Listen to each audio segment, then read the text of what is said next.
오늘 말씀의 주제는 진정한 변화라고 하는 주제입니다. 진정한 변화라고 하는 주제입니다. 말씀 한번 찾아보도록 하겠습니다. 고린도후서 5장 17절 말씀입니다. 그런즉 누구든지 그리스도 안에 있으면 새로운 피조물이라. 이전 것은 지나갔으니 보라 새 것이 되었도다. 아멘. 진정한 변화에 대해서 이제 함께 나누려고 하는데요. 사람들은 누구에게나 지금 현상에 익숙해지고 또 살아가다 보면 일상이 되어지다 보면 사소한 것이라도 변화를 주고 싶은 욕구가 다들 있습니다. 변화에 대한 욕구, 모두가 변화를 꿈꿔요. 왜냐하면 새로운 것에 대한 로망이 있기 때문이거든요. 그러니까 예를 들면 핸드폰을 갔는데 핸드폰 아직도 멀쩡히 잘 쓸만한데도 자꾸 새 걸로 바꾸고, 뭔가 괜찮은데도 자꾸 새 걸로 바꾸고 싶은 이유는 뭐냐면 새 것에 대한, 아직 내가 갖지 않은 것에 대한 로망이 있는 거예요. 그래도 그 기존에 있었던 것도 쓸만한데 익숙해지고 나면 갖고 있었던 것에 대한 기대와 로망이 사그러들기 때문에 또 다른 새로운 것을 막 찾게 되어진다는 거죠. 그럼 사람들은 새 것이다 이렇게 생각하면 보통 생각하는 이미지는 뭐냐면 그 언박싱하는 그런 느낌을 상상을 하죠. 그래서 이렇게 새로 와가지고 막 껍데기 비닐 뜯고 거기서 새 거를 이렇게 딱 꺼내, 익숙하게 내 생활의 흔적이 묻어 있는 이런 거 말고 새로운 막 새 거 이런 거에 대한 부푼 막 기대와 설렘이 있다는 거예요. 그래서 사람들은 새 것이라는 것에 대한 이미지는 전혀 또 다른 개체, 그러니까 더 업그레이드된 깨끗한 이런 이미지를 보통 새 것이라는 것에 이미지를 가지고 있단 말이죠. 그러니까 이런 이미지를 떠올린 채로 우리가 이미 갖고 있는 채로 만약 오늘 읽었던 본문 말씀을 딱 받아들이면 어떤 이미지가 다가오냐면, 자, 누구든지 그리스도 안에 있으면 새로운 피조물이다. 이전 것은 지나갔으니 보라 새 것이 되었도다 라고 이야기할 때 우리가 새 것에 대한 이미지를 그렇게 가지고 있으면 지금 우리가 새 것이 되었다라고 하는 느낌이 드시나요?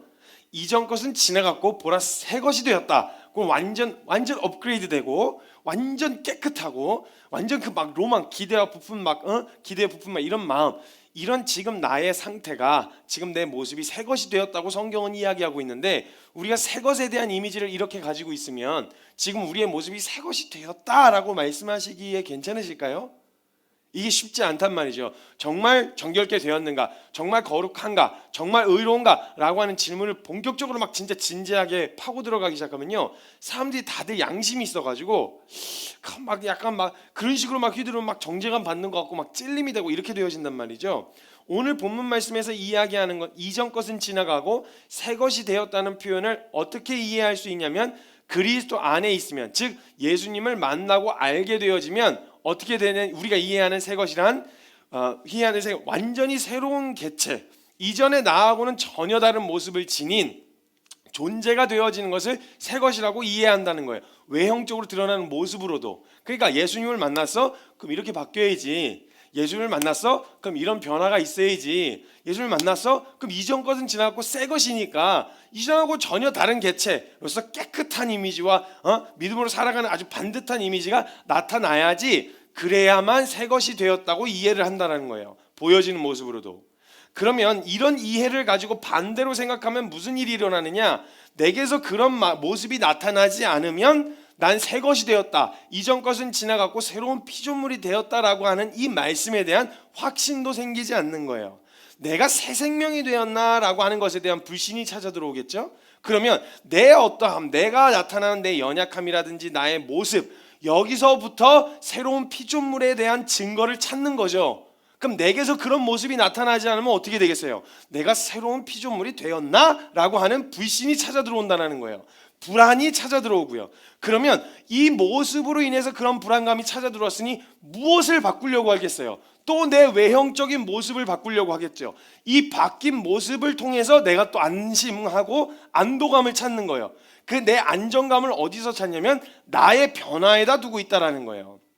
이런 이해를 가지고 생각하면 전혀 다른 존재의 모습이 내게서 나타나지 않으면 새로운 피조물이 된 게 아닌가? 내가 복음을 믿는 사람이 맞나? 내가 은혜를 경험한 사람이 맞나? 라고 하는 의문이 찾아 들어오게 되어진다는 거죠. 그러면 이런 이해를, 우리가 이 말씀 앞에 서면 설수록요, 우리가 진짜 변화를 경험하지 못했다라는 생각이 슬며시 찾아 들어오게 된다는 거예요. 그래서 우리가 나의 어떠함이나 내 상태, 내 모습을 보고 하나님의 사랑을 자꾸 확인하려고 하는 거예요. 나의 어떠함과 나의 모습을 보고 복음의 능력을 판단하게 되어지거나, 너무 이상적인 말씀이야, 너무 현실성이 없는 말씀이야, 다른 사람은 되는데 나는 안 되는 거야, 이렇게 내 어떠함에다가 근거를 두고 새 생명을 확인하려고 하면 말씀에 대한 복음의 능력을 판단하거나 의심하게 되는 일이 벌어져요.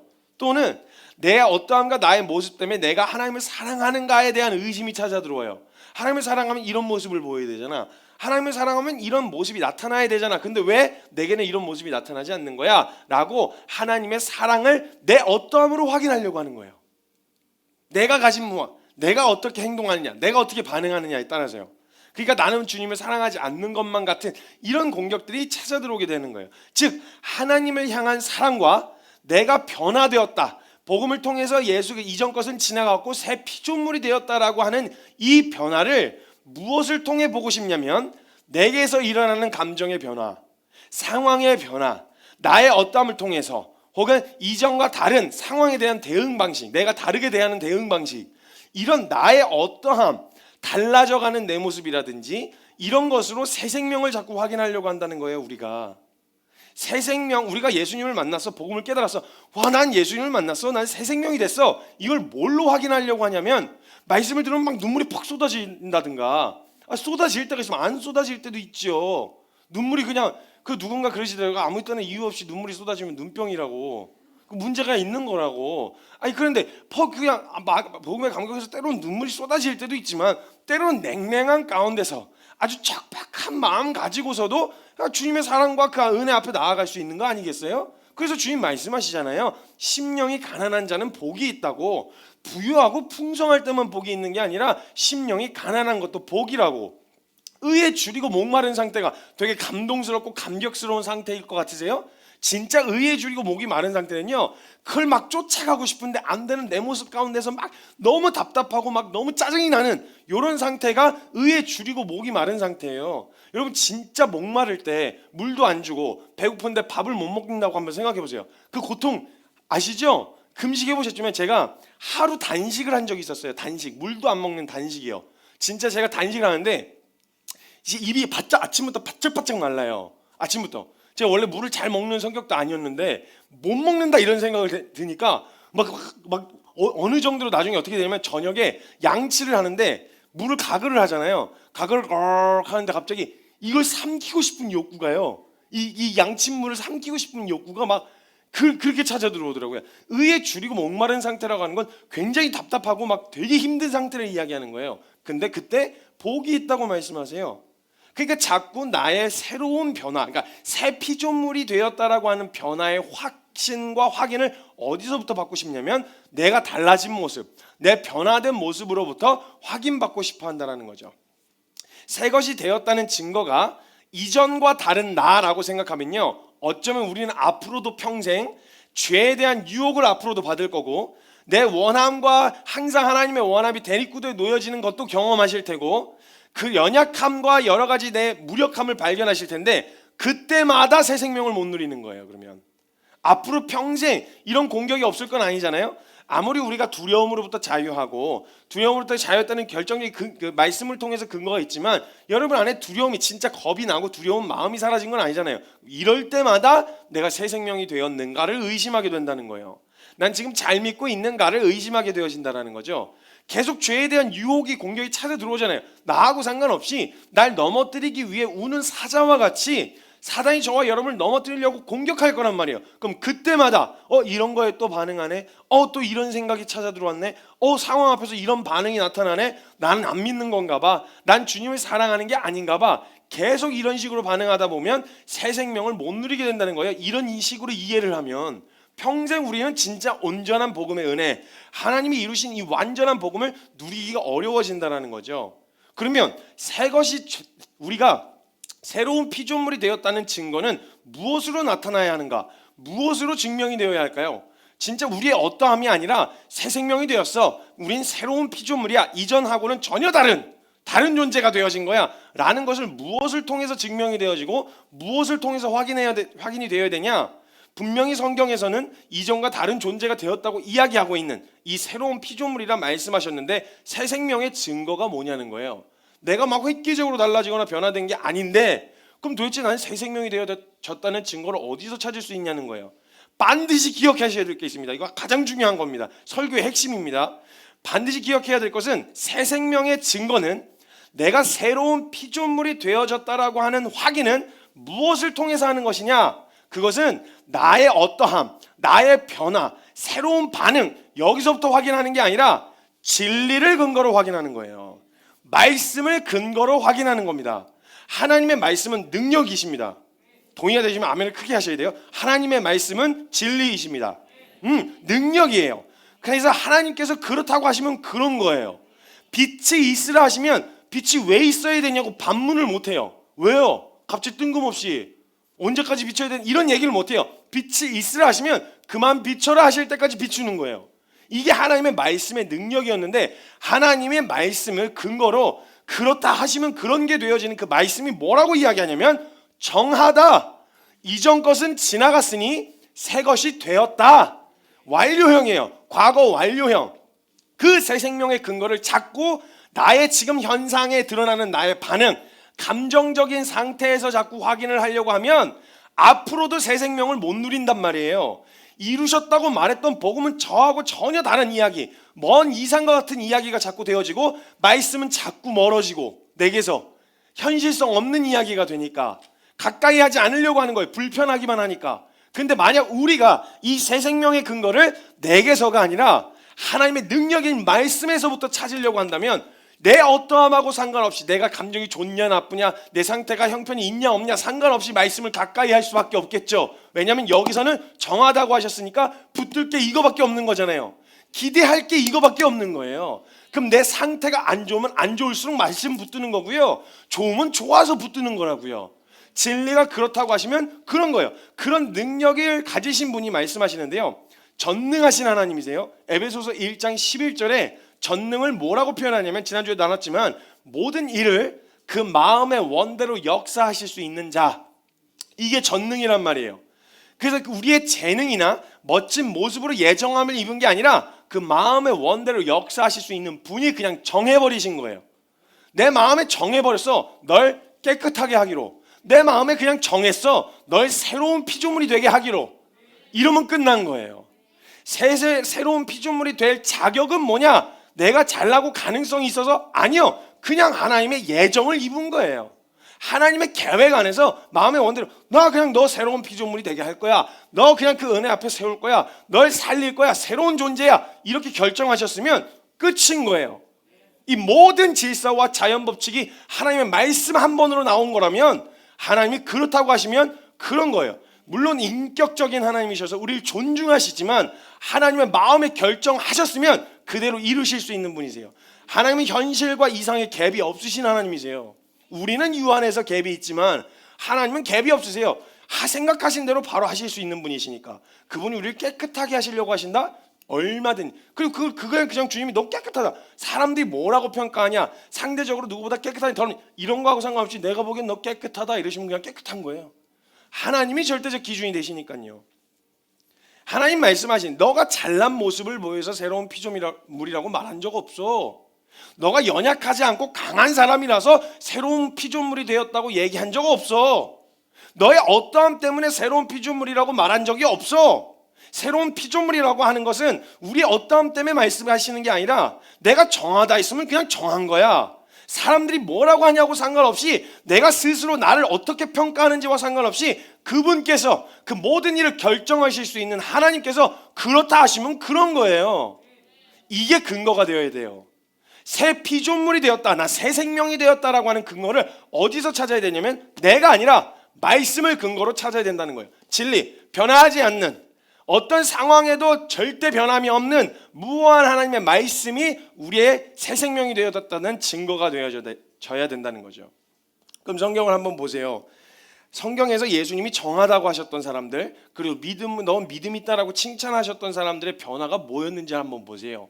그 사람들이 상황은 물론 그들 병이 고침을 받거나 이런 상황들은 펼쳐져 있었지만 그 이후에 그들이 무슨 성품이 획기적으로 바뀐다던가 아니면 막 없던 두려움이 있었는데 두려움이 갑자기 확 사라진다거나 연약함이 확 사라진다거나 이런 모습으로 나타나지 않아요. 여전히 예수님을 만나는데도 두려운 성품이 있었고요. 그들이 이전하고 달라진 게 크게 보이지 않아요. 말씀드렸잖아요. 사도 바울도 원래 예수님 만나고 나서 없던 열정이 생긴 게 아니라 원래 열정이 있었어요. 원래 열정이 있던 사람이어가지고 그야 막 그 열정으로 교회 핍박하고 잡아 죽이고 이랬던 사람이 열정의 대상이 바뀌었던 거죠. 무엇을 위해 열정을 쏟느냐에 대한 대상이 바뀌고 나니까 거기에 그 열정이 쏟아진 것 뿐이었어요. 뭔가 대단한 예수님을 만났기 때문에 이렇게 막 뒤집어 이런 변화들이 물론 있었던 사람들도 있었지만 이 사람들에게서는 찾아보기가 어려웠었단 말이에요. 상황이 아니고 성품도 아니고 두려움이 사라지는 거나 연약함이 없어지는 걸로 예수님을 만나서 변화된 삶이다 라고 평가하지 않으셨다고요.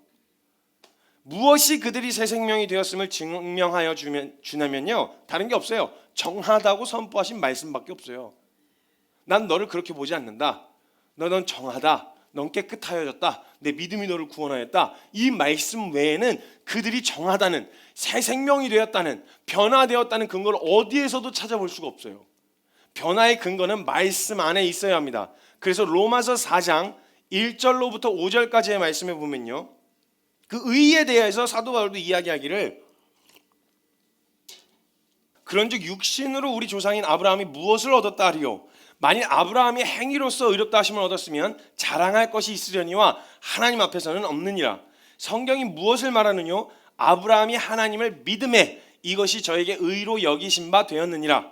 일하는 자에게는 그 삭슬 은혜로 여기지 아니하고 보수로 여겨지거니와 이를 아니할지라도 경건하지 않은 자를 의롭다 하신 이를 믿는 자에게는 그의 믿음을 의로 여기셨다라고 이야기를 하고 있습니다. 그러니까 지금 아브라함이 우리가 생각하는 믿음에 합당한 모습으로 변화되었기 때문에 새 생명이 되었고 의롭다고 말하고 있다, 의롭다 하심을 얻었다고 이야기하지 않고 있어요.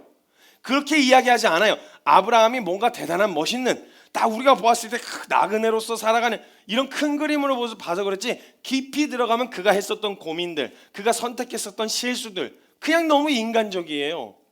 뭐가 다를까 싶어요. 이 사람이, 아브라함이 도대체 사람이 뭐가 다르길래 이 사람이 하나님 편에서 의롭다 하심을 얻은 그런 사람이 될 수 있었을까라고 이야기하는데, 성경에서도 단호하게 구약의 아주 박학다식한 바울이 보기에도 아브라함의 변화가 별로 없었어요. 그러니까 그의 인생을 보면서 만약에 사도 바울이 그 구약을 들여다보면 아브라함의 일생을 보는데 조금이라도 아브라함이 될 만한 사람인 것 같았으면 이 얘기를 쓸 때 아브라함을 쓰지 않았겠죠. 예화로 쓸 때, 이 사람은 될 만해서 됐네, 야 진짜 이 사람 성실하고 정말 대단한 사람이네 라는 생각이 들었으면 오직 믿음으로 말미암아 얻는 의에 대해서 이야기할 때 아브라함을 예로 들지 않았었겠죠. 근데 진짜 아브라함이 뭐 볼 게 없는 거예요. 자기가 봐도 그런 관점으로 아브라함을 봤더니 진짜 뭐 대단한 것도, 뭔가 특별한 것도, 뭔가 엄청난 획기적인 이런 게 보이질 않는 거예요. 야, 이건 그러니까 진짜 하나님의 은혜 아니고선 설명이 안 되는 거구나. 그러니까 아브라함을 믿음으로 말미암아 얻는 의에 대한 예화로 쓴 거예요. 지금 사도 바울이 로마서를 쓰면서 육신으로 우리 조상인 아브라함이 무엇을 얻었다 하리요? 그가 행위로, 그가 뭔가 멋있는 모습을 보이고 확 달라진 모습으로 보여서 의롭다 하심을 얻었으면 자랑할 게 있겠지만, 내가 이만큼 했어요, 내가 이 정도 했단 말이에요, 자랑할 게 있겠지만 하나님 앞에서 없느니라. 성경이 뭘 계속 얘기하느냐? 아브라함이 뭔가 달라져서가 아니라 하나님이 말씀하신, 너 정하다, 너 의롭다 하신 그 말씀을 믿음에, 그 믿음을 의로 여기셨다. 그러니까 일하는 사람에게는 그 삭시 보수로 여겨지고 은혜로 여겨지지 않지만 이를 아니할지라도 경건하지 않은 자를 의롭다 하신 이를 믿는 자에게는 그의 믿음을 의로 여기신다. 전혀 우리의 어떠함하고 상관없는 결론이죠 지금. 근데 우리의 초점은 어디에 가 있냐면 새 생명의 증거를 자꾸 나에게서 찾으려고 하는 거예요. 말씀이 아니라 오직 하나님의 말씀을 믿는 믿음으로 말미암아 그렇게 되어졌다고 이야기하는데, 그래서 자랑할 것도 나의 의의를 내세울 것도 없는 거예요. 만약 나의 변화가 새 생명의 근거가 되어지면요, 원래 변화라는 건요 사람이 필요에 따라 얼마든지 취할 수 있어요. 겸손한 척 얼마든지 할 수 있고요, 사람 성실한 척 얼마든지 할 수 있어요. 상황과 필요에 따라서 그런 약간의 변화를 주는 것을, 여러분 결혼하신 분들은 아시겠지만 연애할 때 얼마나 다른 변화를 보여줬었어요. 결혼할 때. 그래서 결혼했잖아요. 이 사람 진짜 괜찮은 줄 알고. 그러니까 그때는 얼마든지 이 사람에게 모든 걸 다 퍼줄 수 있을 만큼의 이런 변화를 줄 수 있어요. 원래 그런 사람이 아닌데 자신의 필요에 따라서 얼마든지 그런 변화를 줄 수 있단 말이에요. 사람이라는 게. 그렇기 때문에 그냥 내 행동의 변화나 내 어떤 심적인 변화에 대한 내용만 가지고 새 생명임을 확인하면 이것처럼 불안한 게 어디 있어요. 이것처럼 불안한 게 늘 잘하는 게 아니잖아요. 우리가 늘 제대로 깨어있는 게 아니고요. 근데 그 새 생명의 증거를 자꾸 나에게서 찾으면 무슨 일이 일어나겠냐는 거예요. 사람들의 인정과 평판을 위해서 겸손한 척도 할 수 있고 정직한 척도 할 수 있고 얼마든지 할 수 있어요. 근데 만약에 자꾸 나의 어떠함을 새 생명의 근거로 두면요, 잘하면 잘해서 문제고요, 못하면 못해서 문제예요. 잘하면 무슨 일이 일어나겠어요? 그게 또 나의 의의가 될 거 아니에요.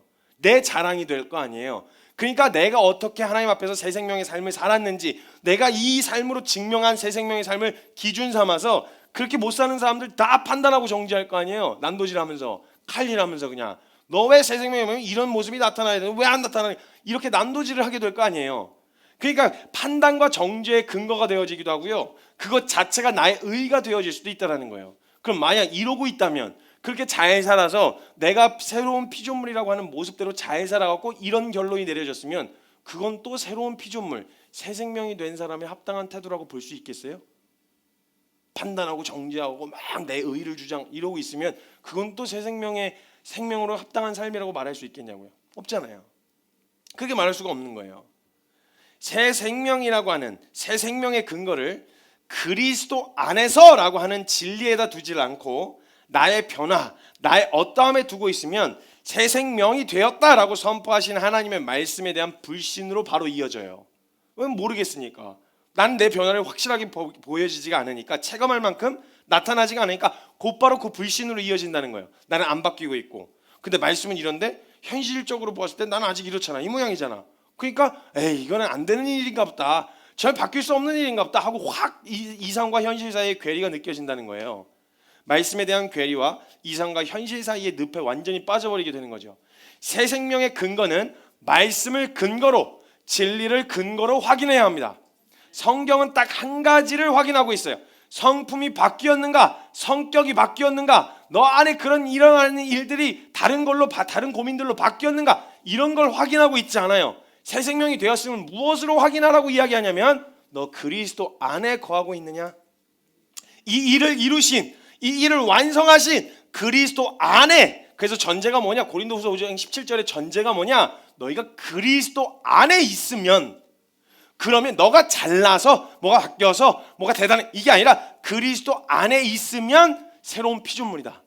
너의 그 꼬라지 어떠하든지 상관없어. 그리스도 안에 있으면 새로운 피조물이다 라고 이야기한다는 거예요. 그러니까 그리스도 안에 있으면이라고 하는 근거로 확인을 해야 된다는 거예요. 내 어떠함이랑 상관없이 새 생명을 정말 누리고 있는가, 그 안에 제대로 거하고 있는가는 내 변화를 통해서 확인하는 게 아니라 그리스도 안에 있는지를 점검해야 되는 부분이라는 거예요. 단순해져야 됩니다. 복잡해져서는 안 돼요. 물론 어떤 행위라든지 하나님 앞에 보여지는 열심이 잘못됐다는 말은 아닙니다. 근데 그게 목적이 되어지면 문제가 된다는 거예요. 이것을 통해서, 내 변화를 통해서 새 생명을 확인하려고 하면 문제가 된다는 거죠. 우리의 태도는 현재 발견한 나의 연약함에 대하여, 나의 어떠함에 대하여 의미를 부여할 때가 아니라, 내게서는 새 생명의 증거를 찾을 수가 없기 때문에 변하지 않는 진리인 말씀 앞에 찾기 위해서 더 말씀 붙들고 더 그 말씀 앞에 엎어져야 된다는 거예요. 그리고 나의 어떠함, 즉 나의 연약함을 마주하고 변한 것 같아 보이지 않는 내 모습을 인지한 채로 말씀 앞에 서면 설수록 무슨 일이 일어나면요, 말씀에 대한 불신과 괴리가 느껴지는 게 아니죠. 만약 이 결론, 말씀에다 근거를 두고 있으면요, 내가 변하지 않은 것 같은 내 모습을 가지고 말씀 앞에 서면 괴리가 느껴지는 게 아니라 어떤 마음이 들어야 정상이냐면, 제대로 보고 있는 거라면, 이런 우리를 포기하지 않으신, 이런 우리를 정하다고 하신 그분의 말씀 아니면 진짜 나 소망 없는 존재구나. 그러면 하나님 말씀 앞에서, 그 은혜 앞에서 더 감격할 일이 되어져야지, 난 말씀하고 현실하고 비현실적이야 라고 이야기할 얘기가 아니라는 거예요. 그 상태, 우리의 근거, 새 생명이 되었다는 근거를 성경에서 찾는다는 결론이 명확해졌으면요, 성경 그 근거, 내게서 새 생명을 찾을 수 전혀 없는 내 상태, 요 상태를 인지한 채로 말씀 앞에 서면 그 모든 말씀이 다 은혜지 이게 현실성 없는 이야기야. 나하고는 전혀 상관없는 이야기야. 내가 어떻게 이렇게 다가오지 않는단 말이에요. 어떻게 날 포기하지 않으시지? 어떻게 이런 나에게 은혜를 주셨지? 어떻게 이런 나를 끝까지 참고 인내하셨지? 어떻게 이런 나를 정하다고 하셨지? 어떻게 나를 거룩하다고 말씀하실 수 있지? 어떻게 나를 의롭다고 선포하시지? 이건 은혜 아니면 답이 없다. 이건 은혜 아니면 불가능한 일이다. 그럼 그 은혜가 우리에게 은혜되어야 되는 거잖아요. 근데 자꾸 새 생명의 증거를 말씀이 아니라 나에게서 찾고 있으니까 내가 조금만 삐끗하고 내가 조금만 공격받고 감정으로 휘몰아치고 흔들리면 에이 말씀과 현실 사이에서 괴리를 느끼는 거예요. 에이 복음은 완전한데 저는 아닌가 봐요. 복음은 알겠는데 뭔지 알겠는데 안 돼요. 자꾸 이런 소리를 하게 되어지는 거예요. 우리가 자꾸 말씀이 믿어지지 않고 우리를 향한 하나님의 사랑을 의심하게 되어지는 것이 바로 새 피조물의 근거, 즉 진정한 변화의 근거를 진리에다 두지 않고 나에다가 두고 있는 거예요. 내 변화를 통해서 확인하고 싶은 거예요. 전혀 다른 생각을 하고 있는 나, 죄의 유혹도 받지 않는 나, 그 유혹과 선택의 길 앞에서 당당하게 멋진 결정을 해내는 나, 이런 것으로 그런 결정을 하고 나면 내는 새 생명이지.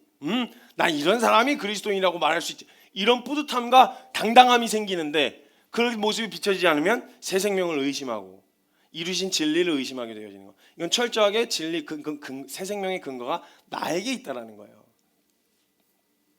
새 생명의 삶과요, 새 피조물의 삶을 누리는 것은요, 이전에도 이후에도 다른 건 없습니다. 딱 하나밖에 없어요. 다 이루신 진리를 믿는 믿음입니다. 이게 새 피조물의 증거예요. 믿음으로 의롭게 되었잖아요. 믿음으로 하나님을 믿는 자마다 멸망하지 않고 영생을 얻는다 하셨잖아요. 새 피조물이 된 결정적인 근거는 어디 있냐? 내가 아니라 말씀입니다. 그렇다고 하신 그 말씀을 믿는 믿음으로부터 비롯되어지는 겁니다. 그러니까 이런 논리로 살펴보았을 때 우리가 가진 진짜 믿음은 나의 변화에 달려있는 게 아니라는 거예요. 믿음 좋다가 성품과 인격에 흠잡을 것이 없는 사람이란 말이 아니라는 거예요. 그렇기 때문에 주님밖에 믿을 게 없다는 결론이 내려진 사람이라는 거예요. 그럼 이런 얘기를 하면 그럼 나의 변화는 과연 무의미하다는 건가? 나 열심히 노력하고 있는데, 나 열심히 애쓰고 있는데 이런 변화들, 그래도 이전과는 많이 달라진 이런 변화들은 과연 무의미하다는 건가? 아니죠. 그런 얘기를 하는 게 지금 아니죠. 그렇게 이해하기 시작하면 또 큰일 나죠. 지금 제가 말씀드리는 건 그리스도를 만난 이후에 변화가 되어진 게 잘못됐단 말이 아니잖아요. 그게 목적이 되면 안 된다는 이야기를 하는 거지. 변화가 돼. 그럼 변화 안 돼도 되는 거요? 이렇게 이해하면 또 안 되잖아요. 그런 얘기를 하는 게 아니잖아요. 칭찬받는 성도가 되기 위한 몸부림은 잘못된 게 아니에요. 내게서 일어나는 성품의 변화와 행동의 변화가 무의미하다는 말이 아니에요. 변화가 일어나요. 일어나는데 변화가 목적이 된 게 아니라 변화는 부수적인 거예요. 딸려오는 거예요.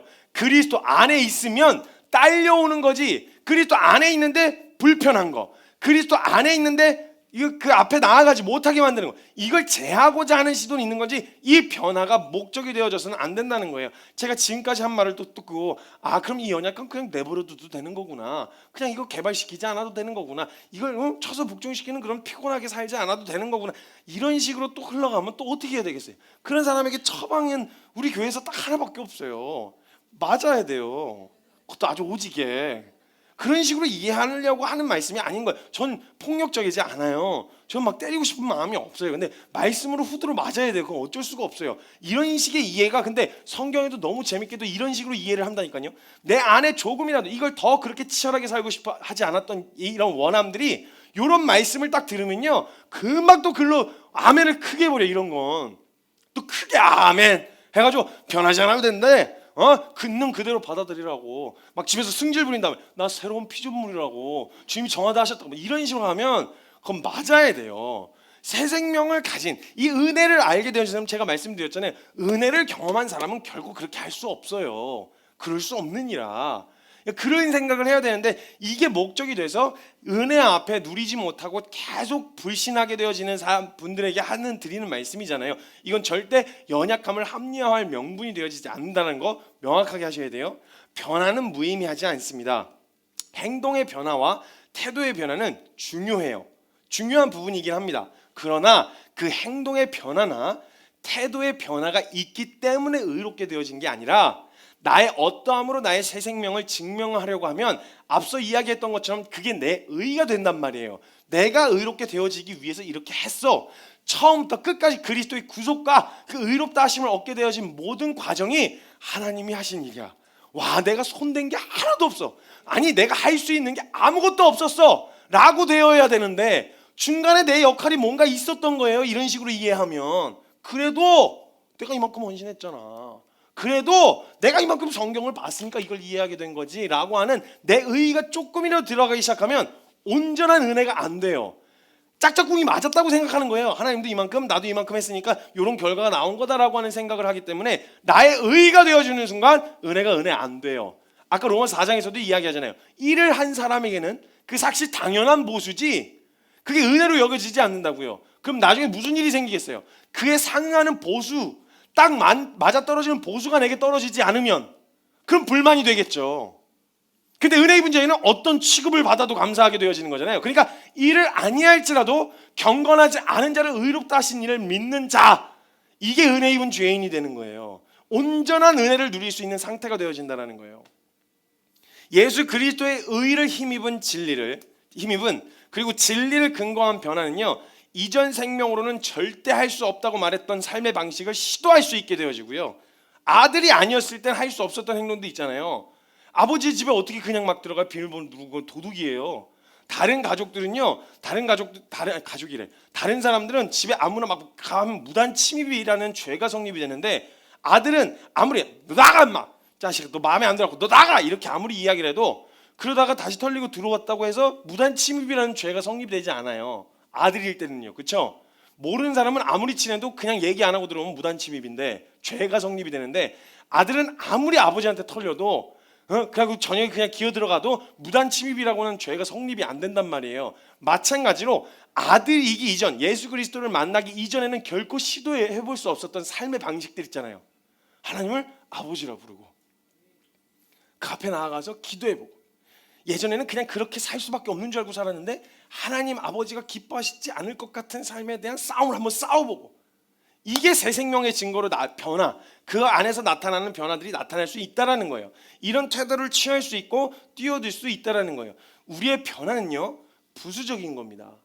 절대 우리의 믿음의 목적이 되어져서는 안 돼요. 믿으면 이런 모습이 보여야 돼. 믿었으니까 그리고 우리의 믿음을 뭘로 확인하냐면 내 변화로 확인하면 반드시 또 실망해요. 이 믿음이 흔들리게 되어진단 말이에요. 새 생명임을 확인하는 근거가 되어져서는 안 된다는 이야기를 계속 강조하고 있는 겁니다. 예수 그리스도 안에 거할 때에 자연스럽게 어울리지 않는 행동, 그 생명 그 안에 있기 위해서는 어울리지 않는 행동들이 있잖아요. 그런 행동들에 대하여 우리가 명확하게 태도를 취하는 거예요. 여러분 생각해 보세요. 목욕탕 가셨는데 옷을 다 입고 양복을 입고 구두를 신고 들어가면 그것만큼 어색한 게 없어요. 그렇죠? 그러니까 누가 벗어라 말아 할 것 없이 다 벗고 있으면 그냥 벗는 거예요. 벗잖아요. 그냥 들어가서 벗고 그냥 자연스럽게 하는 것처럼 이 예수 그리스도 안에 거하려고 들어가려고 할 때 보면은 그게 어울리지 않는 것들이 있어요. 전혀 어울리지. 그건 그냥 자연스럽게 벗게 되는 거지. 그걸 갖다가 뭐 그게 목적. 난 목욕탕에 들어갈 때는 반드시 옷을 벗은 채로 들어가. 그 벗는 것이 목적이 돼가지고 또 옷을 훌라당 벗는 이렇게 목적이 주객이 전도되면 안 된다는 거예요. 순서가 바뀌면. 그래서 부수적인 확인하는 새 생명을 확인하는 근거가 우리의 행함, 행위 이런 걸로 나타나서는 안 된다는 거예요. 그걸로 확인해서는 절대 확인받을 수 없어요. 그래서 나무는 열매를 보아 안다고 말했던 건요. 행동의 변화가 무의미하지는 않다는 이야기를 하고 있는 거고요. 요한복음 15장에서 너희가 내 안에 거하고 내가 너희 안에 거하면 그럼 그 사람은 과실을 많이 맺는다는 말은 열매는 부수적인 것, 즉 자연스럽게 맺혀지는 열매라는 거예요. 그럼 둘 다 강조하는 이야기는 뭐냐면 제대로 붙어 있으면 그 안에 거하면 예수 그리스도 안에서 이 얘기를 하는 거예요. 열매에 대한 부분도 중요한 부분이긴 하지만 그보다 생명 안에 거하는 것이 더 중요하다. 그것이 핵심이다라고 하는 이야기를 계속 말씀하시는 거예요. 열매는요 자연스럽게 그 나무에 붙어 있으면 맺혀지는 것이기 때문에 우리의 새 생명이 자연스러워지기 위해서는요 어울리지 않는 삶을 정리하는 태도가 나타날 수밖에 없어요. 이게 새 생명이 자연스러워지려면 계속해서 열매를 맺기 위한 막 이런 몸부림이 아니라 붙어 있으려고 하는 시도여야 된다는 거예요. 나의 행동의 변화는 자연스럽게 딸려오는 것입니다. 그럼 우리가 뭐에다 집중하고 뭐에다 초점을 맞춰야 되냐? 그리스도 안에서 그리스도 안에서, 여기에다 초점을 맞춰야 돼요. 우리의 신앙의 방향이 여기에 초점을 맞춰야 돼요. 그리스도 안에서. 우리의 새 생명으로 살고자 하는 소망함이 있다면 예수 그리스도 안에, 그리스도 예수 안에 라는 것을 집중해야지 행동과 행위의 변화에 집중하면 안 된다는 거예요. 그래서 성경에서 계속 강조하는 게 그리스도예요. 신약에 가면요 매 권마다 등장해요. 예수 안에서, 그리스도 안에서, 그리스도 예수 안에서, 예수 그리스도 안에서, 안에서 계속 영어로 또 살펴봤더니 다른 얘기인가? 이 안에서란 말이 다른 말인가 했는데 in Christ Jesus 이거밖에 없어요. 계속 강조하는 게 in Christ Jesus, in Christ Jesus. 계속 이야기하는 게 예수 안에서, 예수 안에서, 예수 안에서, 예수 안에서.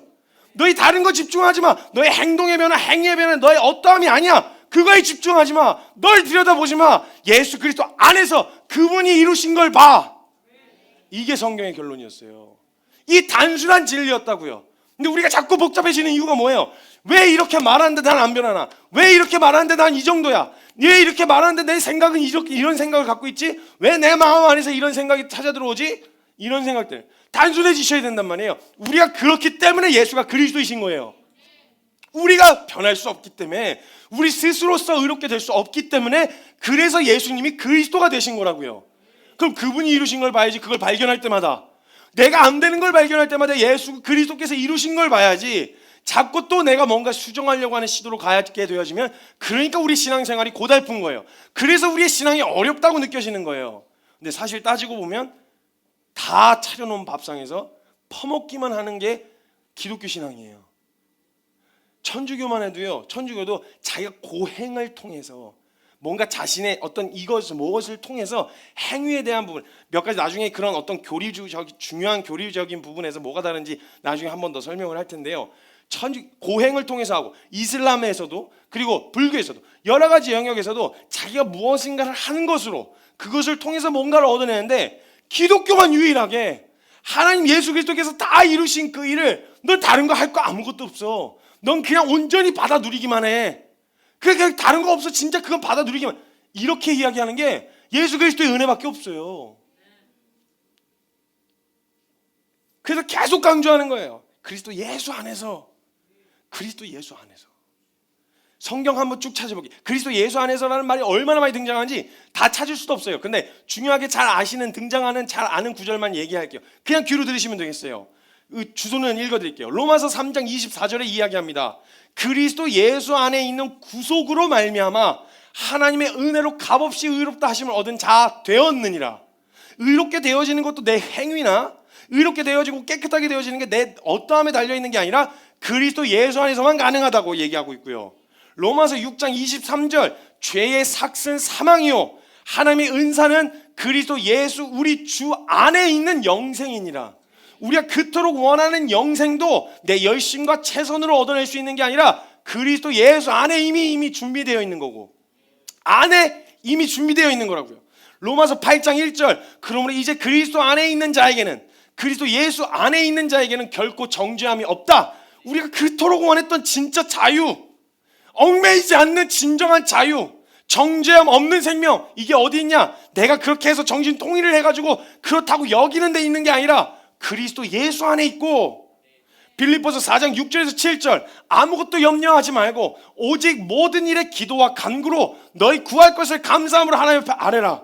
그리하면 모든 지각에 뛰어나신 하나님의 평강이 그리스도 예수 안에서 너희의 마음과 생각을 지키시리라. 내가 힘겹게 버티고 견뎌야 되는 게 아니라, 공격 유혹을 받으면 안 돼, 넘어지면 안 돼, 힘겹게 어렵게 막 버텨내는 게 아니라 그리스도 안에 있으면 그분이 지켜주시는 거예요. 우리의 마음과 생각을 지키시는 거예요. 그럼 우리가 마음과 생각을 지키려는 생각보다 그리스도 안에 있으면 그게 다 있으니까, 오늘 우리가 엎어져야 될 쪽은 어디냐? 그리스도 안에서, in Christ Jesus, 그 안으로 엎어지는 이 태도가 우리 안에 있어야 된다는 거예요. 에베소서 1장 4절에 곧 창세전에 그리스도 안에서 우리를 택하사 우리로 사랑 안에서 그 앞에 거룩하고 흠이 없게 하시려고, 거룩하고 흠이 없는 정결한 삶, 이게 어디서 가능하냐? 그리스도 안에서 가능하다라는 거예요. 그리스도 예수 안에 있다는 거예요. 에베소서 2장 13절, 이제는 전에 멀리 있던 너희가 그리스도 예수 안에서 그리스도의 피로 가까워졌느니라. 하나님과 가까워지고 친밀해지는 것도 내가 뭔가 더 노력해서가 아니라 그리스도 예수 안에 있는 거고, 이것을 통해서 성도와 성도끼리, 교회가 교회끼리, 나라가 나라끼리 연합이 가능한 것도 우리가 뭔가 양보하고 뭔가 최선을, 이게 아니라 그리스도 안에서 연합이 가능하다고요. 디모데전서 1장 14절, 우리 주의 은혜가 그리스도 예수 안에 있는 믿음과 사랑과 함께 넘치도록 풍성하였도다. 믿음과 사랑이 넘치는 그 풍성함이 어디 있느냐? 내게 성품이 좋아서 나를 갈고 닦아서? 아니요, 그리스도 예수 안에 있다는 거예요. 이 모든 부요함, 풍성함, 자유, 정죄함 없는 생명, 믿음과 마음과 생각을 지키는 이 결단, 이 모든 게 어디 있냐? In Christ Jesus. 그리스도 예수 안에 있다고요. 너무 많아서 성경을 다 읊을 수도 없어요. 페이지가 어마어마해요. 그리스도 예수, 예수 그리스도 안에서. 그냥 한번 나중에 쳐보세요. 검색만 해보세요. 그냥 그것만 쳐서 나오는 구절, 성경 구절을 아무리 봐도 성경의 전체가, 신약 전체가 다 그 얘기를 하고 있어요. 너희 노력과 최선으로 가는 게 아니야. 그리스도 안에 다 준비되어 있어. 넌 다른 거 집중하지 마. 우리에겐 굉장히 심플한 요구예요. 굉장히 단순하고 명확한 요구를 하고 있어요. 주님이 우리에게 요구하신 건 다른 거 없어요. 내가 다 차려놨으니까 몸만 와. 잔치 내가 다 차려놨어. 넌 그냥 저 노동을 하다가 소금 여물 주러 가다가 전체 왕의 잔치에 참여하게 됐어. 그 뭐 선물이라도 사가야 되는 거 아니야. 그냥 다 준비되어 있으니까 그냥 와. 옷도 준비되어 있어. 너 그 잔치 갈 옷이 없는, 괜찮아. 다 준비되어 있어. 몸만 와. 이 무슨 은혜예요? 너무 많아서 다 이야기도 할 수 없을 만큼 새 생명 가운데 변화된 그 모든 삶의 모습이 어디에 있느냐? 예수 그리스도 안에 있다라는 거예요. 그러니 우리가 오늘 집중하고 주목해야 될 것이 무엇일까요? 우리가 새 생명의 삶의 목적이 되어야 할 것은 변화된 모습을 보여야 한다는 강박 속에서 살아가는 게 아니라 그리스도 예수 안에 거하기를, 그분의 말씀과 진리 안에 거하기를 힘쓰면 변화시키시는 건 그분의 말씀과 그 말씀의 능력이 우리를 변화시키셔 간다는 거예요. 변화는 그래서 부수적이라고 말씀드린 거예요. 목적이 될 수 없어요. 우리 평생 우리의 신앙의 목적과 믿음의 목적은 예수 그리스도 안에 거하는 데에 온팍 집중해야 되고 거기에 쏟아야 된다는 거예요. 우리의 새 생명이 되어 나타나기를 바라는 모든 삶의 모습이 우리의 노력과 우리의 어떠함에 달려있는 게 아니라 그리스도 예수 안에서 이미 다 준비되어 있다는 거예요. 그러니까 새 생명을 소망하는 만큼 나 진짜 새 피조물이 되었다, 이전과는 다른 정말 새 피조물이 되었다라는 이런 삶의 모습, 우리가 이런 소망하는 만큼 뭐에 더 집중해야 되냐? 오늘 그리스도 예수 안에 거하기를, 그리스도 예수 안에 그것이 다 있다라고 하는 이 전제에 더 집중하고 더 집요하게 매달려야 돼요. 내게서 뭔가 부재를 느낄 때마다 그리스도 예수 안에 다 있지. 내게 뭔가 부족함을 느낄 때마다 예수 안에 있지. 사람에 대한 공허함을 느낄 때마다 그 부요함, 그리스도 예수 안에 있지. 사람으로 위로받고 사람으로서 저거 받고 싶었던 생각, 진정한 위로 그리스도 예수 안에 있지. 상황이 답답하고 내가 변하지 않는, 너무 힘들고 낙심할 만한 모든 상황들, 이 상황 가운데 나를 지켜주는 것, 내 의지로도 절대 버틸 수 없을 것 같은 이 상황 앞에서 내가 버틸 수 있는 것, 그 근거가 뭐냐? 나를 지키시는 말씀이 그리스도 예수 안에 있지. 그러니까 새 생명을 소망하는 만큼 그리스도 예수 안에 거한다는 믿음의 결정이 우리 안에 더 간절하게 쏟아져 나와야 된다. 주님, 저 오늘도 예수 그리스도 안에 거하게 하여 주십시오. 예수 그리스도 안에서 오늘도 주님이 나를 위해 이루신 일들을 하나씩 가르쳐 주십시오. 이 상황에서 이것도 누릴 수 있는 거구나. 그래서 여러분, 기능을 샀는데 진짜 막 워딩밖에 못하고 인터넷 서치밖에 못하는 사람이 비싼 노트북을 사고 하면은 기능 하나도 모르다가요, 여기 안에 이런 기능이 있었어? 아, 여기 막 볼펜이 들어있었어? 여기 막 펜이 나와? 이런 거 발견하면요, 그 하나하나 발견해가면서 그 새로움을 느끼거든요. 그럼 그 자리에서 주님이 그리스도 안에 거한다라고 하는 단순하고 어린아이 같은 신앙일 때는 하나님 우리 아버지 되셨대? 오케이, 그것만으로 감격했어요. 그럼 이젠 그리스도 안에서 또 뭘 발견해? 와, 이 상황에서도 우리의 마음과 생각을 지키신대? 와, 이렇게 모두가 날 정죄하는 상황 가운데서 날 정죄하지 않으신대? 진짜 자유 얽매여서 살아오던 내 삶 가운데 진정한 자유를 주셨대? 그리스도 예수 안에서 발견해가는 기쁨이 있어야 돼, 우리 안에. 와, 이것도 이루셨구나, 이것도 다 이루셨구나, 이것도 보장해 놓으셨구나, 진짜 마지막에 죽는 날에 복음 진짜 완전하구나, 이 선포가 터져나올 수 있도록. 그래서 진짜 복음이면 충분하다는 말이 이 말이구나. 그리스도 예수 안에 있으면 그 삶이 충분하다는 말이 이 말이구나. 부여해도 상관없다는 말이, 가난해도 상관없다는 말이, 못 먹어도 배불러도 상관없단 말이 이 말이었구나라고 하는 이 탄성이 우리 안에서 발견할 때마다 쏟아져 나왔으면 좋겠는 거예요.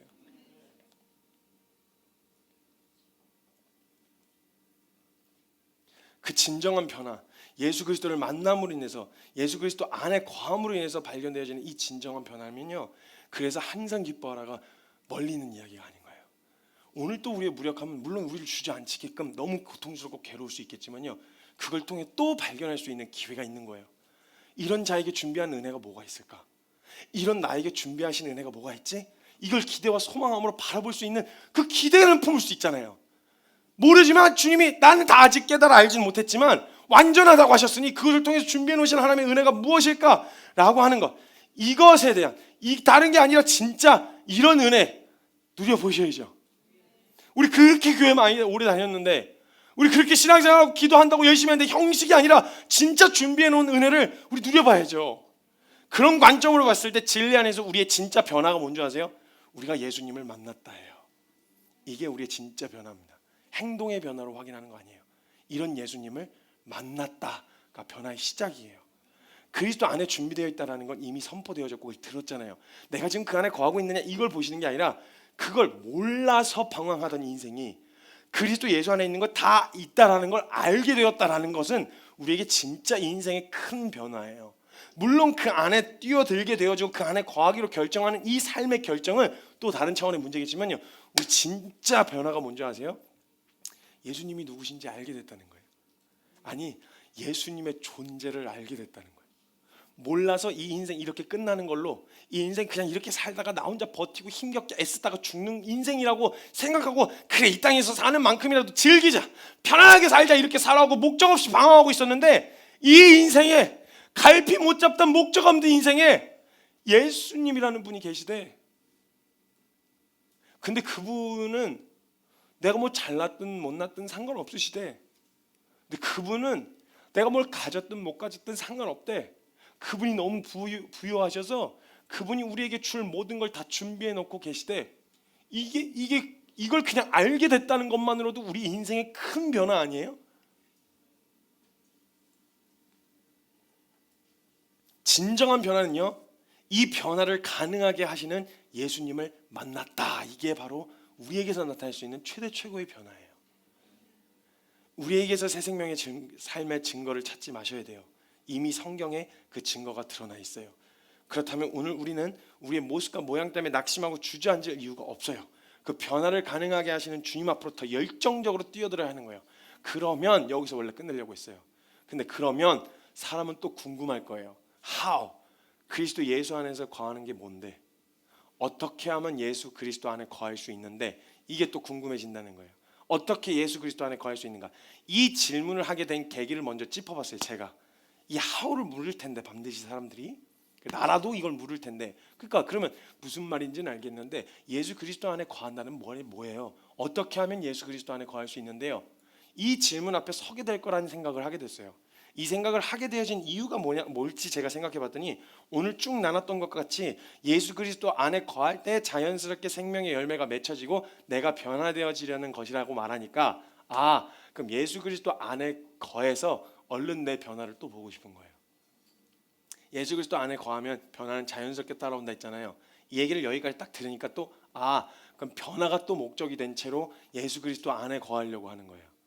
변화가 목적이 되면 그 생각을 왜 가졌겠어요? 얼른 그럼 예수 그리스도 안에 거하는 게 뭔데요? 라는 생각이 얼핏 찾아들어오는 사람 중에 아마 이런 생각을 하게 된 사람이 있단 말이에요. 변화는 자연스럽게 찾아오는 거야? 그럼 변화에 대한 추구하는 마음은 여전히 남겨놓은 채 예수 그리스도 안에 거하면 변한다니까, 그럼 예수 그리스도 안에 거하는 게 뭔데요? 얼른 변화를 보고 싶으니까, 자연스럽게 변하는 걸 보고 싶으니까 예수 그리스도 안에 거하는 게 뭔데요? 이런 질문을 하게 될 수도 있다는 거예요. 내 변화를 이런 목적으로는 절대 그리스도 안에 거할 수 없어요. 그리스도 안에 거하는 것이 목적이 되어야지, 내 변화를 목적으로 그리스도 안에 거하려고 해서는 안 돼요. 그럼 예수님을 또 수단으로 이용하는 거예요. 먼저는 제어해야 할 마음의 태도를 제하고, 어떻게 이 태도를 제한 다음에 어떻게 그리스도 안에 거하는지를 묻는다면 대답은 딱 하나밖에 없습니다. 간단합니다. How, what, 어떻게 라고 하는 걸 버리셔야 돼요. 어떻게 그리스도 안에 거할 수 있어요? 어떻게 그렇게 되어질 수 있어요? 라고 하는 how와 what을 버리셔야 돼요. 내가 무엇을 어떻게 해서 그렇게 할 수 있느냐라고 하는 것을 버려야만 그 안에 거할 수 있는 가능성이 열리게 되어진다는 거예요. 이게 무슨 말이냐? 우리 편에서 무엇을 어떻게 해야 하는지를 물어서는 안 된다는 거예요. 내가 무엇을 어떻게 할까요를 물어서는 안 되고, 예수님께서 그 상황이 지금 그 상태에서 그게 궁금하시다면 질문을 바꾸셔야 돼요. 예수님이 우리에게 무엇을 어떻게 하셨는지를 물으셔야 돼요. 내가 주님, 이 상황에서 내가 주님 앞에 무엇을 어떻게 할까요를 묻는 게 아니라, 지금 그 소망함이 드셨어요? 그리스도 안에 거하고 싶은 소망함이 드셨어요? 그럼 그때 물어야 될 것은 그리스도 안에 거하는 게 뭐예요? 라는 질문이 찾아 들어왔을 때 진짜 질문이 뭐냐면, 바꿔야 될 질문은 예수님이 나한테 어떻게 하셨는지를 물으셔야 돼요. 예수님이 나에게 어떻게 하셨는지를 물어야 돼요. 그리고 나서 성경을 보세요. 그 대답이 다 나와 있어요. 이런 일을 하셨구나. 그 질문을 말씀 앞에 서고 나면요, 그 질문을 가지고 말씀 앞에 서면 예수님이 우리에게 무슨 일을 하셨나, 예수님이 나 같은 존재에게 내가 변하고 내가 어떻게 할지를 묻지 말고, 이런 나에게 이 상태는 그대로니까 이걸 달리 어떻게 미화시켜서 설명을 해요. 내 꼬라지가 이 모양인데. 근데 이 상태를 가지고 성경 앞에, 말씀 앞에 나아가서 예수님이 이런 나를 위해서 무엇을 하셨는지를 물었더니, 예수님이 이런 나를 위해서 어떻게 하셨는지를 물었더니, 성경 내내 이야기하는 결론이 그런 너를 사랑했다. 그런 너를 사랑해서 너 스스로서 벗어날 수 없는 죄의 사슬에서 널 끊어내 자유롭게 하려고 내가 죽었어. 그리고 내가 다시 살았어. 그리고 내가 다시 승천했어. 그리고 내가 이 땅에서 이루고 한 모든 일들을 너가 다 내 자격으로 누릴 수 있도록 다 해놨어. 이걸 보게 되어지면 우리 어떠함과 우리의 변화에 집중할 일이 뭐 있겠어요? 질문을 바꿔야 돼요. 우리가 주님에게 무엇을 어떻게 하면 내가 바뀔 수 있을까를 물으면 안 돼요. 예수님이 우리에게 무엇을 어떻게 하셨는지를 물어야 돼요. 하나님 우리에게 뭘 하셨어요? 어떤 일을 하신 거예요? 여러분 성경 가지고 있는 모든 성경 지식 다 동원해서 예수님이 우리에게 어떻게 하셨는지 한번 물어보세요. 성경에서 지금까지 듣고 배워왔던 것만 살펴서 내가 교회에서 어떤 일, 이걸 해야지 믿음 있는 사람이다, 저걸 해야지, 우리 편에서 뭔가를 해드리는 이거 말고, 여러분 진짜 온전히 우리가 해야 될 것 일도 생각하지 않고 주님이 내게 하신 일이 무엇인지를 생각해 본 적 있으신가요? 온전히? 주님이 나를 위해서 어떻게 하셨는지를 물어보신 적 있으신가요? 나의 어떠함에 집중하고 내가 주님께 어떻게 해야 되는지 집중하다가 내게 어떻게 하셨는지, 예수 그리스도께서 내게 어떻게 하셨는지를 놓치고 있었는지도 몰라요. 예수님이 우리에게 어떻게 하셨는지를 보게 되었다면 그때는요, 다른 거 없어요. 그냥 받으셔야 돼요. 왜 사랑하세요? 라고 물을 이유가 없어요. 그렇게 물으면 주님이 답할 말은 하나밖에 없어요. 내가 사랑하기로 결정했거든. 너가 자격이 있어서 사랑하기로 한 게 아니라, 사랑받을 만해서 사랑하기로 한 게 아니라, 내가 그냥 사랑하기로 결정했거든. 그러면 어떻게 그래요? 여러 가지 물어볼 수 있겠지만 어쩔 수 없어요. 내가 내 자격이 있어서 받을 만해서 받은 게 아니기 때문에, 그렇다고 하셨으면 그냥 받아야 돼요. 염치 없어 보이지만 받아 누려야 돼요. 내 모습과 꼬라지가 어떠하든 그땐 그냥 받아야 돼요. 사랑하신다고 말씀하시면 그냥 받아야 돼요. 너가 가장 아름답다고 말씀하셨으면 그냥 받아야 돼요. 지금 내 꼬라지가 어떠한 모습이든 상관없이 그렇다고 하셨으면 받아야 돼요. 내가 정결케 하고 의롭게 되어지는 것이 아니라 정결하게 하셨고 의롭다 하셨으면 그냥 받아야 돼요. 그걸 믿는 믿음으로 받아야 돼요. 내가 무엇을 어떻게 해야 하는가를 묻다가 우리가 혹시 지금까지 하나님이 우리에게 무엇을 하셨는지를 놓치고 있진 않았냐는 거예요. 신앙생활이 우리가 주님을 위해서 무언가 해드리자에 집중하다가 하나님이 우리를 위해서 무엇을 하셨는지에 대한 그 은혜를 잊은 채 또 열심을 내고 애쓰다가 주저앉는 저와 여러분의 모습을 보고 있진 않으셨냐는 거예요. 우리 how, what을 물어야 될 때는, 무엇을 어떻게를 물어야 될 때는 내가 주님께 무엇을 어떻게가 아니라 하나님이 우리에게 무엇을 어떻게 하셨는지를 보면 그리스도 예수 안에 거하는 것이 가능해진다라는 거예요. 그때는 자석처럼 이끌려갈 거예요. 그걸 확인하게 되면. 나 같은 걸 위해서 그런 일을 하셨다고? 세상 어디에서 그런 사랑 받을 수 있겠어요? 세상 어디에서 그런 은혜를 받을 수 있겠어요? 그러니까요, 죄인인 게 인정된 사람은요, 그걸 보면, 그 얘기를 듣고 나면 자석처럼 가라 마라 어떻게 들어가는 거지 묻지 않아요. 그냥 자석처럼 이끌리듯 그 앞에 설 수밖에 없는 거예요. 받으셔야 합니다. 그 은혜를 그리스도 안에 거하셔야 합니다. 그것이 우리가 살아가는 믿음의 목적이고 삶의 목적이 되어야 합니다. In Christ Jesus, 예수 그리스도 안에서 그리스도 예수 안에서 오늘부터 주님 부르시는 날 혹은 주님 다시 오시기 전까지 다른 데는 몰라도 우리 함께 그리스도 안에 거하는 그 믿음의 삶으로 함께 나아갔으면 좋겠습니다. 시간 잠깐 같이 함께 기도합시다. 지금 같이 기도하실 때 나의 어떠함하고 상관없이 그리스도 안에 있으면 새로운 피조물이라는 거예요. 내가 변화가 되었기 때문에, 내가 이만큼 믿음의 어떤 멋진 모습을 증명하고 보여줬기 때문에 새로운 피조물이 되었다는 것이 아니라 그리스도 안에 있으면 새 피조물이라는 거예요. 그 피조물에 대한 증거와 증언이 나의 어떠함에 달려있는 게 아니라 그리스도 예수 안에 있는 거예요. 즉 새 피조물의 증거는 그런 예수님을 만났다, 예수님을 알게 되었다 인 거예요. 우리가 계속해서 기대한 변화의 기대, 내가 이렇게 변하고 저렇게 되길 바뀌고 변화를 원하는 그 기대 때문에 어쩌면 이 변화를 경험하고 나서도 새롭게 되었다는 느낌을 받지 못하고 있는 건지도 모르겠어요. 분명 그 예수님 만났고 모른다고 부정할 수 없는데 주신 것을 집중하는 게 아니라 해드려야 될 것에 집중하다 보니 주님이 주신 은혜는 느껴지질 않고 자꾸 거기에 얽매여서 내가 또 무엇을 해야 된다라는 괴로움과 답답한 가운데 머물러 있지는 않은지도 몰라요. 새로운 피조물은요, 어떤 은혜가 있냐면 이 꼬라지인 걸 알고서도 하나님, 저 답이 없어요. 진짜 양심 없고 염치 없어 보이는 것 같지만 그 꼬라지를 하고도 하나님 앞에 나아가서 하나님, 아버지, 이제 안 돼요. 이런 안 되는 저에게 하신 일이 뭐예요? 어떤 일을 이루어 놓으셨어요? 복음 안에는 어떤 일이 준비되어 있어요? 이런 소망 없고 답 없는 인생인 저 같은 인생에 하나님이 준비해 놓으신 은혜는 뭐예요? 그것 좀 가르쳐 주세요. 염치 없지만 받아 누려야 되니까 주님 저 좀 그것 좀 가르쳐 주세요. 알려주세요. 그래야 저도 살 것 같아요. 예수님이 무엇을 하셨는지를 바라보는 것이 예수 그리스도 안에 거하는 거예요. 성경에 정함이 선포되었으면요, 우리 스스로에게 정함을 선포하셔야 돼요. 우리 저와 여러분에게 정하신 그 정함을 선포하셔야 돼요. 성경에 의로움이 선포되었으면요, 본인에게 믿음으로 의로움을 선포하셔야 돼요. 내 어떠함에 상관없이, 나의 느끼는 감정과 상관없이 성경에서 정함이 선포되었으면 정함을 선포하세요. 성경에 의로움을 선포하셨으면 의로움을 선포하세요. 아들 되었음을 선포하거들랑 내 자신에게 믿음으로 아들 되었음을 선포하세요. 정결케 되었음을 선포하거들랑 성경에서 그렇게 이야기하고 있으면 내 영혼 가운데 그리 선포해야 돼요. 나는 그리스도 예수 안에서 정하다. 나는 그리스도 예수 안에서 새로운 피조물이다. 난 그리스도 예수 안에서 자녀다. 난 그리스도 예수 안에서 의롭게 되었다. 이 믿음의 선포를 여러분의 영혼에게 말씀을 근거로 선포하셔야 돼요. 내 어떠함으로 확인하려고 하지 말고 성경에 나와 있는 걸 믿음으로 받아서 그 믿음으로 우리에게 선포하는 시간이 되셨으면 좋겠어요. 우리 각자의 믿음의 선포의 고백으로 함께 기도하며 나아갔으면 좋겠습니다. 기도합시다. 오늘이